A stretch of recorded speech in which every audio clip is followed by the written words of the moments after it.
Hey everyone, welcome to another episode of Unboxed Live. I'm your host, Rob Gagner. And I'm your other host, Nate Beck. This is a good episode because we are back now. We've been kind of on hiatus here for a little bit. I had a child, my second child. His name is Finley, so that all happened, and I'm now off of paternity leave and getting ready to go to PCA. And that's why we are sitting here with you today, because we have a very exclusive cigar that hasn't even been released yet. It's being released at PCA's trade show. And we have had the opportunity to smoke this. We got the samples in this week.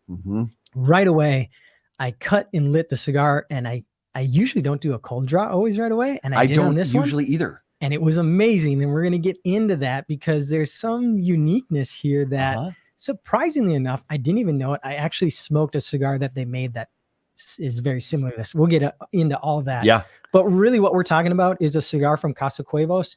If you guys haven't learned anything about Casa Cuevas, go ahead and check out our box press episode where we flew down to Miami. We interviewed Lewis and Alec, but today we have Alec in studio with us because this cigar is named Sangre Nueva, which means new blood, and is super fitting because Alec is the fourth generation, the new blood, and he's made this blend all on his own. So Alec, thank you for joining us today. This is a treat.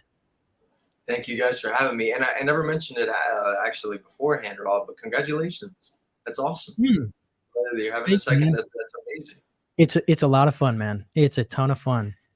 Getting the family started, getting going. I'm just not sleeping very well right now. So I can't imagine why that might be. Nate might have to pick up the slack. I went through that a few years ago, as did Matt here behind the camera. Right. So if there's just some blank stares at the camera, Nate will just pick up right where I left off. Do people have any idea how many kids I have? No, maybe he's got 5 girls. Yeah, I've got 5 girls. So he knows it. He's lived it. I didn't know. Holy crap, that's a handful. Yeah, so oldest 22, youngest are 15-year-old twins. So we are quicker than I would have thought it would happen. They're rapidly graduating and leaving the house. We graduated our 3rd child just a couple weeks ago. So it's time goes by pretty fast. It's crazy.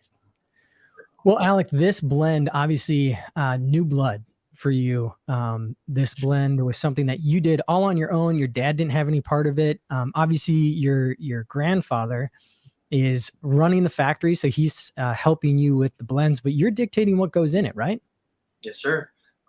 With everything that came into fruition with the blend in particular, I even got excuse me, a promotion, at least a new title for the most part, under operation, or rather director of brand development, because going forward down the line, I'm going to have a lot more work to do when it comes to the blends that we launch, which I'm very stoked about. Congrats, buddy. That's awesome. Thank you. Yeah, man. Let's go ahead and toss up an image of the cigar so people know what it's going to look like. It is obviously, like we said, Sangre Nueva means new blood. Beautiful band. I mean, beautiful band. Gorgeous. Alec, the way this secondary band tucks up against your essentially almost like family crest is really cool. Like, I love small details like that. Those are things that I pick up on a lot just because it's that extra bit of attention that sometimes gets missed, but it's just beautiful. And there's the Dominican Republic crest in there, Republic of Cuba, because that your family's heritage is Cuban, correct? Yes. And then there's a third one that I can't see. It looks like a crown. I don't know what that is. The third one is Spain, because for a good portion of time, my family actually lived in Barcelona, and they were there for give or take about 10, almost 12 years. Oh, wow. Coming down to Miami. Sweet. Okay. Wow, cool. So you got Dominican, where they're made, Cuba's the heritage, and you also lived in Spain. That's awesome. All right. Well, I mean, the color of the band is this great, gorgeous, metallic-y copper color. And I got to know cool. how you picked that color, because this is not like any other band color that you have. Oh, no, not at all. So in terms of what we wanted to use, we obviously needed a different color. And for the longest time, we wanted to incorporate green into our line. But that never came into fruition, because on a certain day it was pouring in Miami, and we were essentially coming back from the office after deciding that we wanted to make this project and put it into, actual hands in the production. So getting to my house, as I'm exiting out my car on our lawn, I find our core line Habano band, which is essentially a red colored band, similar to this, just in red essentially. And it was throughout all that weather, everything dried up. The environment, the elements really just got to it, and it changed that red to this beautiful bronze, almost copper color. So seeing that, and at that point in time, talking towards what we were going to use color-wise for the band, I took a photo and I kept it in the back of my mind, because it was just an odd coincidence that just happened to be there, and it looked extremely elegant. And going forward down the line, I showed my father the photo, I showed my grandfather the photo. And nobody could believe that the color changed so much, and it looked so crisp and so elegant. So we ended up going with the copper color. It's something that we don't have in our lines, and similar to Patrimonio, we wanted that elegance to really stand out with the cigar. So yeah, that's a little anecdote there with how the coloration even came about. And personally, I'm extremely thrilled with it. Yeah, man, it's really beautiful. Cool. Little happy mistake with rain and weather and a leftover cigar band. A little Bob Ross going on right there. Yeah, a little Bob Ross. What a happy little mistake. Yeah, happy little mistake. There are no mistakes.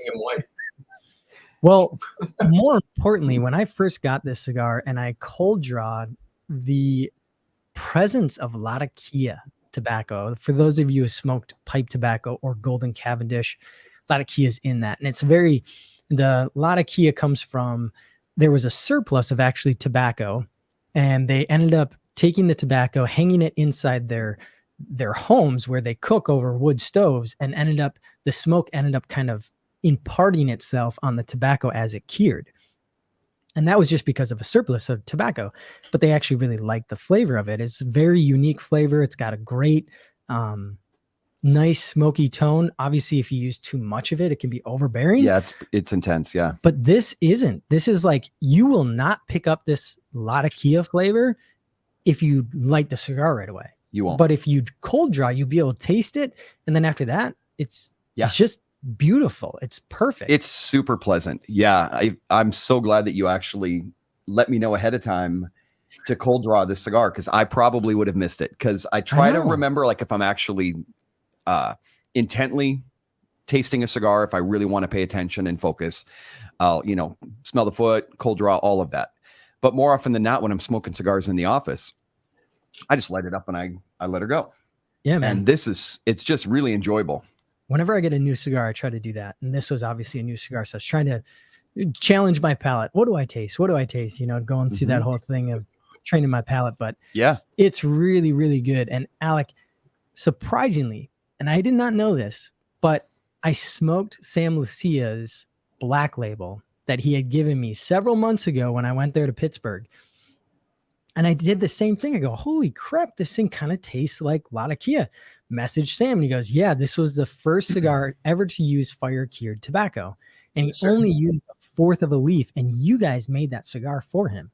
Yeah, and that project came about just because we were very close to the Cia family, obviously Toraños as well, and hand in hand, everybody was very buddy-buddy. This was way before the brands.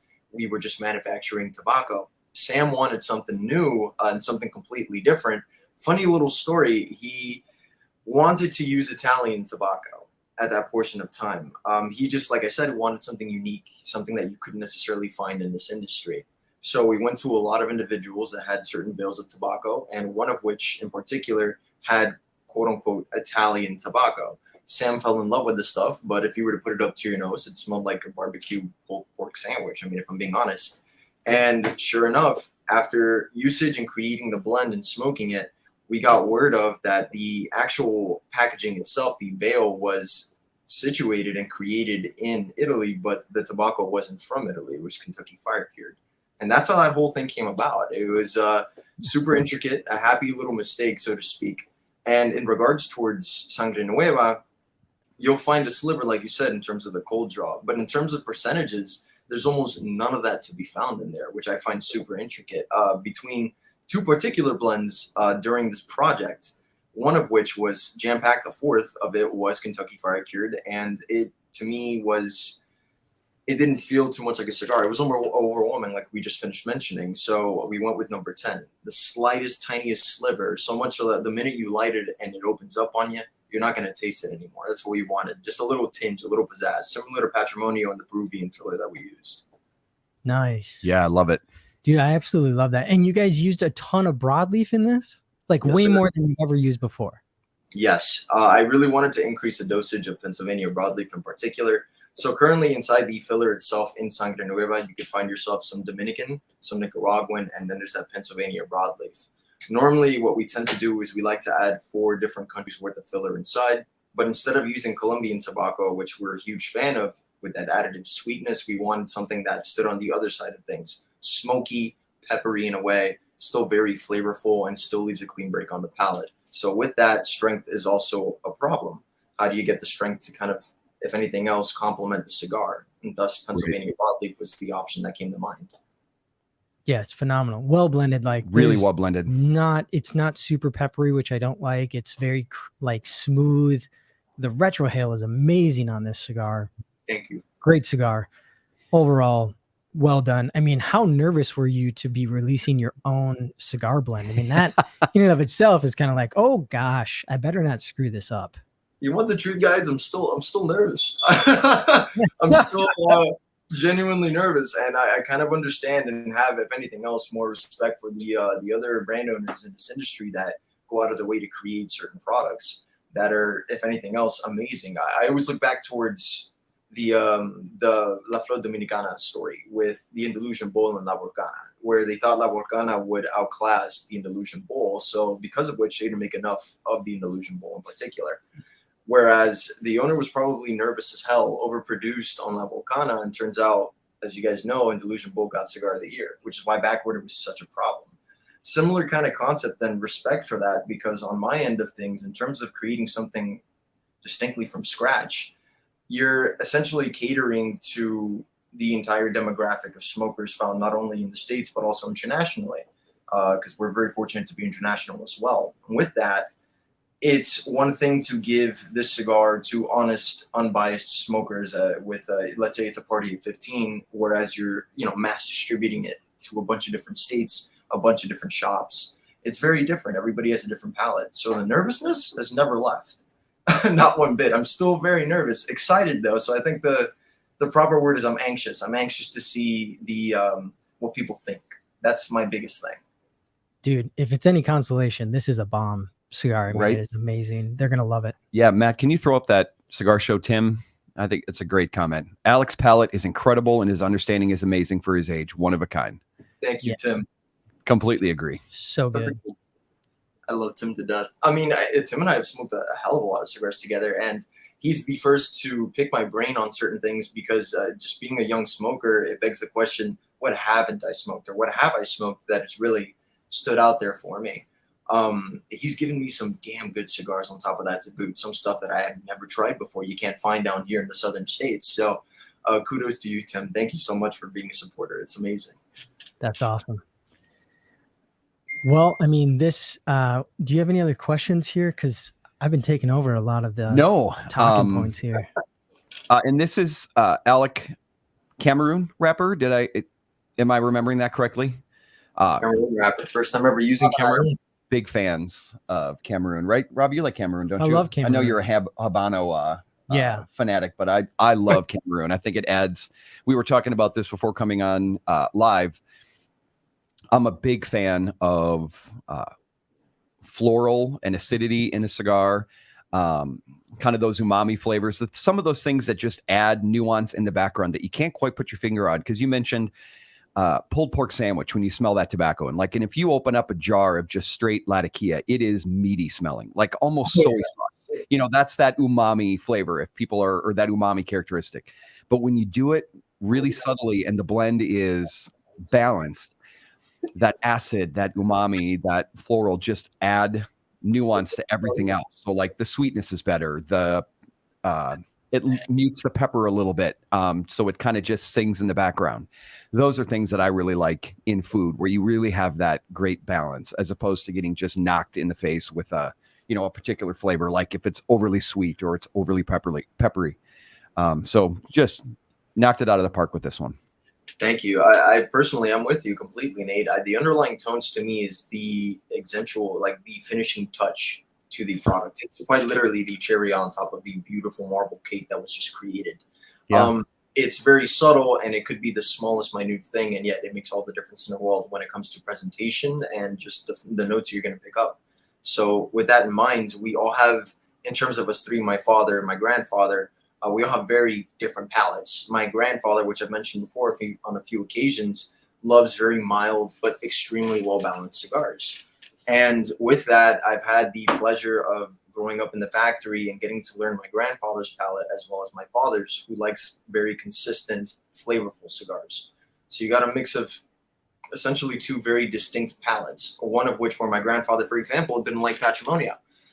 He wasn't a big fan of that blend to begin with, up until he kind of crept around the corner, kept on smoking them, and he ended up enjoying it, whereas my father loved it. It's still his go-to cigar to this day, which was initially the Mandaria beforehand. So little things like that make all the difference in the world. Those underlying tones is just, that's what we did with Patrimonio, with the Peruvian. I mean, it's just a subtle hint, a very tad hint of this pickup spice. And then it just kind of creamed out. And that's what we were going for. And I think going future down the line with newer products, we're going to be doing something similar as well. Well, Alec, I was a little nervous because when I was talking to you at TPE, when we were hanging out at the Circle Bar, you were talking about liking a lot of strong flavors, getting some more strength into your cigars. And I was like, ooh, that's not my, that's typically not where I like to go. So now that I've smoked this, I'm like, okay, I get what you're saying. Like, you want some depth, some character, some flavor, but it all marries so well together. I mean, it's just phenomenal. Like, from start to finish, front to back, up and down, this thing, I mean, I've nubbed every single one that I've smoked. It's fantastic. Thank you. I mean, I first off, I didn't mean to scare you. I'm not the chest kicker, full-bodied smoker. Personally speaking, I mean, guys, look at my my structure here. I'm too skinny for it. I'd have to sit down within the first 5 to 7 minutes of smoking something like that. There's some really damn good ones out there, but I wouldn't say it's something that I'm always going out of my way to reach. When I say full-bodied, I mean full in regards towards strength, but not aside from the flavors. And it's almost like a catch-22. If you want the strength to stand out, it's doable 100%. But in regards, what are you going to leave out? Which in that case would be a sense of that flavor. Maybe you won't be able to pick up the sweetness so much in a strength-based cigar. You'd be picking up a lot more of those earthy tones instead. I like cigars that are very savory, very flavorful, and that they still carry, like if you don't have at the very least a light lunch, would still satiate the nicotine quote-unquote craving that some people do carry when it comes to cigars. So, for what it's worth. We got Mom in the chat here. Yeah, buddy. Yes. You were perfect. That is just Mama talking. LOL. Coming through for the win. Yeah. I love it. Well, Alec, you probably don't know this, but I had a conversation with your dad, Lewis. TPE 2021 was my first foray into the cigar world. I'd been with Boveda for, at that point, like 5 months. And you guys were the first cigar makers that I met, and just absolutely enjoyed conversation, enjoyed everything about your family right from the get-go, and was talking to your dad about cigars that you guys like. And he said, yeah, it can be a challenge because the older generation in cigars typically preferred that more traditional, milder smoke that was really kind of perfectly balanced. Oh, yes. They like it that way. They want to keep it that way. And to push for your dad to push his dad to kind of expand his horizons and create some new blends that weren't typically in his wheelhouse is always a challenge. And I'm sure you'll have the same thing as you now push some boundaries with your dad and your grandpa. I think creatively opening up those avenues really exposes you. You might still prefer that mild cigar or that strong cigar, but I think when you can go, man, I really like this. All right. I kind of like being wrong. I mean, this is a cool thing when you can try something new and go, nice job. I think what you did here was really cool. So that's a fun thing to have in a family, because families can be tricky. I've got a big one. I had a couple fiery sisters, or have a couple fiery sisters. I know what that's like. So very true. We have this little joke. Obviously, it's not true to a T, where my dad fires me at least 7 times within a year, just on the things when it's just a family thing. I mean, in regards towards our palates, they're very distinct. My father is extremely pleased with Sangre Nueva. And the reason that, to give you guys another little anecdote, that new blood or Sangre Nueva came about was because, one, it sounded better than Sangre Joven, which would mean young blood. And a lot of people in the industry have considerably called me that, whether it's young blood, young buck, the youngin, just all sorts of names in regards towards being young, being a new fresh face in this industry. And with that, I really wanted to incorporate that into the name with the cigar and carry on the legacy of, quite literally, its old traditions, but with newer generations.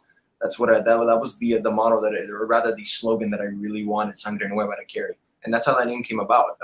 Sangre Joven almost sounds, if you can't say it properly, it would be Sangre Joven, which sounds almost German in nature. And that's not necessarily what we were shooting for. Right. So. No, really well named, really well done. I mean, it's a treat to be able to just try this before it even gets released. When we get to the show, I know there's a ton of cigars that come out and people are handing out everything that's new, but man, I don't try to smoke at the show because it's so dry there. And I'm doing a lot of talking, and you just can't sit down like I have these last couple of days and just really enjoyed going through this cigar. So appreciate it, man. This has been awesome. Oh my God, of course. You guys are family to us at this point. I mean, we've had so many times where we've had amazing conversations with y'all that we'd be remiss not to send you at the very least a few to smoke and try. So very kind of you. We appreciate it. If you guys need to check out, obviously, their website over at Casa Cuevas Cigars, you can see all the articles on Half Wheel and Cigar Aficionado on this, and get ready for this to hit your shelves, because you are going to want to pick up at least a box of these. Yep. They are going to go quick. This is limited run, correct? Oh no, actually. So this is core. This is full on production. This is not limited. Limited would be. Yeah, we have future projects for stuff that we have in the works for limited edition runs and stuff like that. Beyond Sangre Nueva, the Flacos, which come out every 4 years. So the next batch will come out in 2026. But beyond that, everything else in terms of limited edition we have for future projects in the work. That's going to be in the upcoming years. In regards towards Sangre Nueva, that's full-on production. I wanted to add something new to our repertoire to just kind of get individuals back and well-versed into what we make and how much passion comes into these cigars. Awesome. Well, it's a 10-count box, so that's why I kind of thought it was limited edition. So that's great. Yeah, awesome. Alec, what do you know offhand what your booth number is at PCA so people can find you, because they're going to for sure want to get their hands on this. You guys are going to sell a ton of this. If I'm not mistaken, it's booth number 544. There we go. Sorry, I have like a million numbers in my booth 544. Awesome. That'll be our booth. And we have currently, we're not going as big as we did 2019 PCA. So we currently have a 20x20 standalone island booth. It's very nicely done, and I think if anything else, it's very clean looking, and it accentuates who we are as a family and the pride that we do carry for what we do. I mean, we're not bullshitters to a T. We really take criticism at hand, because we have the factory. You can't blame the middleman when you are the middleman. So with that in mind, we wanted the booth to kind of situate that and give the same sort of ambiance that our family lineage, if anything else, carries. So very excited about it. Very excited to be at the show. And Alec, we just had a comment up from Christine out in LA. Christine and Jim were the reason I got to meet you and your dad at TPE, and then found out, and I don't know if you know this, Alec, but Jim and Christine live across the street from the college my two oldest girls go to in Los Angeles. Oh, really? No way. Yeah. So Yep. So when I was asking where they lived, and they told me in, San Gabriel Valley in Los Angeles. I'm like, oh, really? Where? And then they told me, and I said, you got to be kidding me. I said, you guys live literally really close to where my girls go to school. And he said, actually, we're closer than that. We're like across the street. So Oh, wow. That last comment there. That's Christine. Well, that's awesome. You can stop by. Yep. Please do. Please do. We're very excited about Sangre Nueva. I am extremely nervous, definitely, but I think that comes with it. That comes with the launch of something new. You want everybody to enjoy it. And truth be told, I think we knocked it out of the park. I mean, I love the flavors to the cigar itself. And like I said, it's the first time using Cameroon. And now that we're more versed into Corojo, with the binder on it is Honduran Corojo as well. So to give you guys a little ins and outs of what your flavor, essentially you're going to be tasting. But we're going to be using a lot more Corojo going down the line. And if this Cameroon does fairly well, we're most likely going to be using some Cameroon going down the line as well. awesome. Love it. Great cigar. Alec, thank you so much for joining us this Friday. What a great cigar to start our weekend. I'm looking forward to seeing you guys in about a week's time, literally. Exactly. Can't wait, man. It's going to be a Awesome. good time. Thank you all for joining us. That's another episode of Box Press or Unboxed Live. Unboxed Which one Live. are we doing here? Same thing. Thank you all. Cheers. Have a great weekend. Have a great, see you next time, guys. Okay.